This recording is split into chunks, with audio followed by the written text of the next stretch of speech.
Et on y est.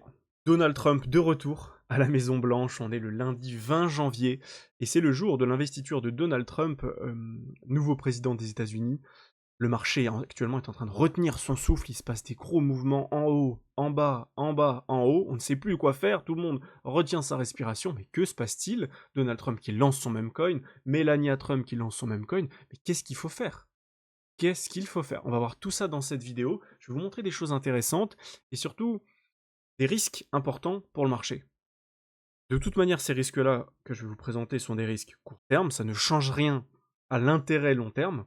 Il faut juste savoir comment réagir et quels sont les objectifs de chacun. On va voir tout ça dans cette vidéo. Juste avant ça, comme d'habitude, n'hésitez pas à vous abonner si ce n'est pas déjà fait. Activez la cloche des notifications pour ne rien rater dans les prochaines heures et les prochains jours. Ça va être extrêmement important. Je vous referai une vidéo ce soir exclusive concernant ce qui va se passer sur le marché américain et notamment avec le discours de Trump qui aura lieu aujourd'hui. Peut-être que je lancerai même un live ce soir à voir. Donc voilà, n'hésitez pas à vous abonner, à mettre la cloche de notification pour rien rater au cas où je lance un live tout à l'heure. Alors, le marché a très bien pris pour l'instant. Il est en train d'essayer de pricer l'arrivée de Trump, plutôt des gens très optimistes. Mais qu'est-ce qui se passe avec le lancement du même coin de Trump, le lancement du même coin de Melania? Actuellement, en termes de volume, on a retrouvé des volumes importants. Sur Bitcoin, on a atteint 100 milliards. Ethereum, 70 milliards. On a énormément de volume sur Ethereum. Donc là, on a un retour de volume très important. Ça, c'est une certitude. Maintenant, c'est qu'est-ce qui va se passer? BNB 2 milliards et demi, Cardano 3 milliards, Tron 2 milliards et demi, Chainlink 3 milliards et demi. Il y a du volume. Il se passe des choses là. Mais maintenant, la question, c'est dans quel sens ça va partir? Et il y a un truc qui est très important, c'est de ne pas oublier l'objectif sur BTC et sur l'ensemble des cryptos. Est-ce que il y a un monde où ici le BTC se retourne, corrige et ne remonte plus? Pour moi, la réponse est non. C'est-à-dire que le scénario baissier de BTC actuellement, c'est-à-dire que là, il a récupéré son sommet, on a cassé la TH, on a récupéré la TH des 108 400. C'est très bien. Maintenant, on peut avoir un discours qui est mitigé, on fait un ATH derrière, on corrige, tout le monde se fait défoncer, correction, on va en dessous de 85 000, ça dégage. Parce qu'il n'y a pas eu d'annonce, pas de réserve stratégique de Bitcoin, etc. Ça, c'est le scénario pessimiste. Et dans ce cas-là, tout le monde va se faire défoncer, et ça peut durer quelques jours, quelques semaines. Et ça ne changera pas que l'objectif ensuite, ce sera de réaccumuler tout ce que les gens auront vendu ici pour repartir et venir tout exploser plus tard dans l'année.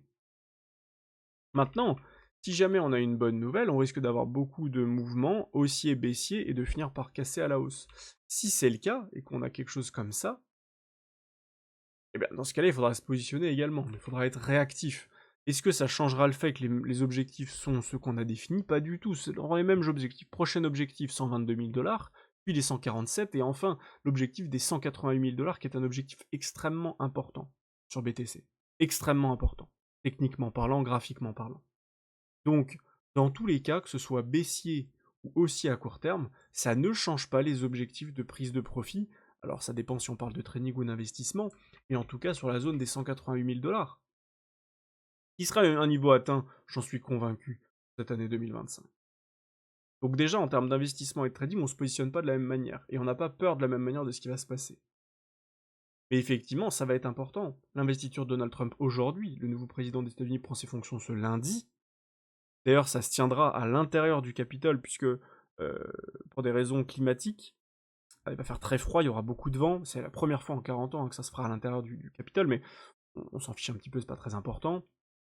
Par contre, quelque chose d'important, c'est ça. Vers 18h, Donald Trump prête serment. Le président élu doit, pour la seconde fois, prêter serment peu avant 18h. Un peu avant 18h, au sein de la rotonde du Capitole. Et donc ça va être important parce qu'il va prononcer un discours. Et donc qu'est-ce qu'il va y avoir dans ce discours? Il va remercier les Américains, d'accord. Il va annoncer un certain nombre de mesures. Il va annoncer la ligne directrice de son mandat. Est-ce qu'à l'intérieur de cette ligne directrice, il y aura le BTC? Est-ce qu'à l'intérieur de cette ligne directrice, il y aura de la crypto? Oui ou non? Ou est-ce qu'il n'y aura rien? S'il n'y a rien de tout ça, vous allez vite le voir sur le marché. Si à l'inverse, il y a des annonces incroyables, réserves stratégiques, notamment, je pense que c'est ce que beaucoup attendent, ça va se voir. On risque d'avoir dans la journée ici une petite correction vers le bas pour venir chasser beaucoup de monde qui est fortement rentré à court terme. Je vais vous le montrer juste après, c'est colossal. Et ensuite, on va rebondir et c'est parti. Et donc, dans la journée, aujourd'hui, on a une super journée de trading. Parce qu'aujourd'hui, on a des super opportunités.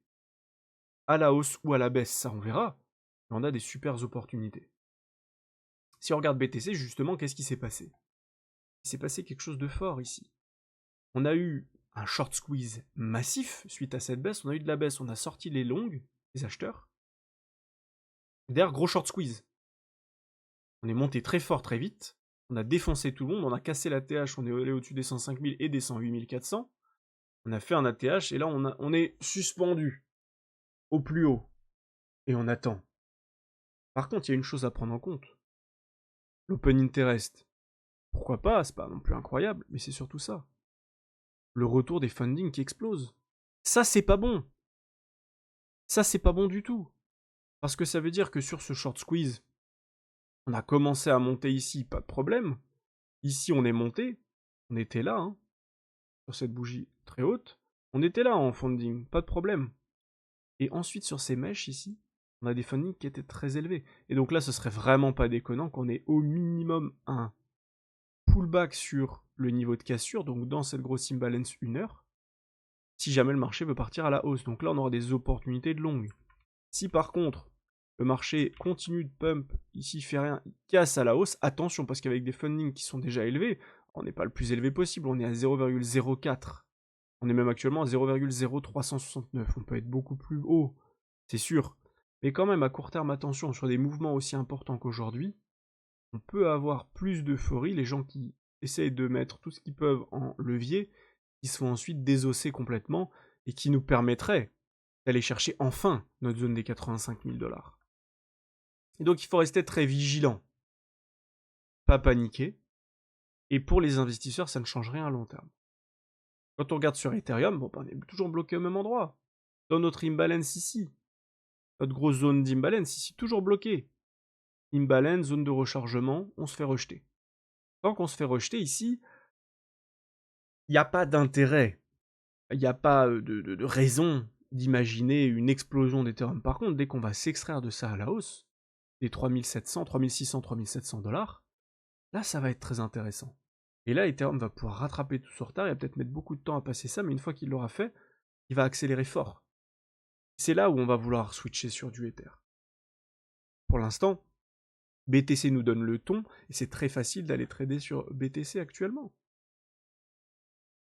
On a créé notre zone de combat elle est là maintenant, c'est facile. Notre zone de combat elle est là-dedans, à la hausse, en 1 heure. Et là, c'est tout. C'est pas plus compliqué que ça.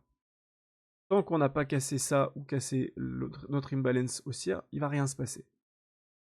Et donc nous, ce qu'on attend, c'est soit en haut, on réintègre, soit là-dedans, on recasse à la hausse, on réintègre. Et là, on aura un signal. Si on a ça dans la journée, c'est très bien, on peut se faire un trade rapidos. Par contre, il va falloir essayer de sortir avant le discours de Trump. Si on n'a rien toute la journée et qu'on reste entre ces deux eaux, discours de Trump, on fait ça, ce sera pas bon. Il y a de grandes chances qu'on réintègre. Si à l'inverse, discours de Trump, on fait ça, il y a de grandes chances que derrière on réintègre. Par contre, si vraiment il parle pas du tout, je vous referai une mise à jour, mais il y a de grandes chances qu'à court terme ce soit cata. Si on regarde le Dogecoin, le Doge est plutôt intéressant puisqu'il a créé un gros canal baissier, on a récupéré la liquidité, on est venu dans une zone de rechargement, on a eu beaucoup de volume d'absorption, et maintenant l'objectif c'est plutôt de casser ce canal à la hausse. Et donc ici on a un bel objectif de la journée pour aller taper globalement, revenir aller au-dessus et faire un 14% de hausse. Sur Solana, pareil que sur BTC, on est en ATH, on est au-dessus, suspendu, et on attend. Et on attend. Sauf que l'attente, bah là, pour l'instant, il n'y a aucun signe sur Solana, il n'y a rien. C'est pour ça que c'est BTC qui va nous donner les infos. XRP, c'est pareil. XRP, on a fait la THC très bien. On s'est fait rejeter, imbalance, ça c'est plutôt positif. Là, on rebondit fort. Ça, c'est plutôt pas mal sur XRP à la limite. Mais c'est BTC qui va nous dire. Et aujourd'hui, bah oui, aujourd'hui, on met de côté la partie purement graphique et purement technique parce qu'on est dans une journée particulière.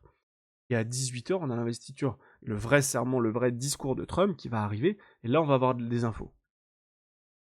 Est-ce qu'à l'intérieur de ton discours, il y a du BTC ou il n'y en a pas? Est-ce qu'à l'intérieur de ce discours, il y a de la crypto ou il n'y en a pas? Et c'est à partir de là, on verra beaucoup de choses évoluer. Attention au mouvement court terme, on ne panique pas.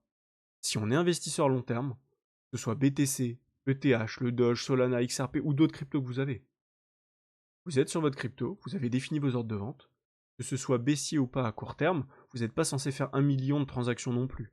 Si vous n'avez pas les épaules ou les compétences, il faut juste se l'avouer, et c'est normal, juste à ne pas avoir les compétences pour voir quand racheter plus bas, je reste en position et je revendrai plus haut. Et si en attendant je suis en perte potentielle, c'est pas très très grave. Donc voilà, pas s'attribuer des compétences qu'on n'a pas faire n'importe quoi. Moi je vous retiens au courant dans la journée bien évidemment pour cette grosse journée où Trump est de retour. Une belle journée, je vous dis à plus tard pour une prochaine vidéo, et je vous dis ciao ciao.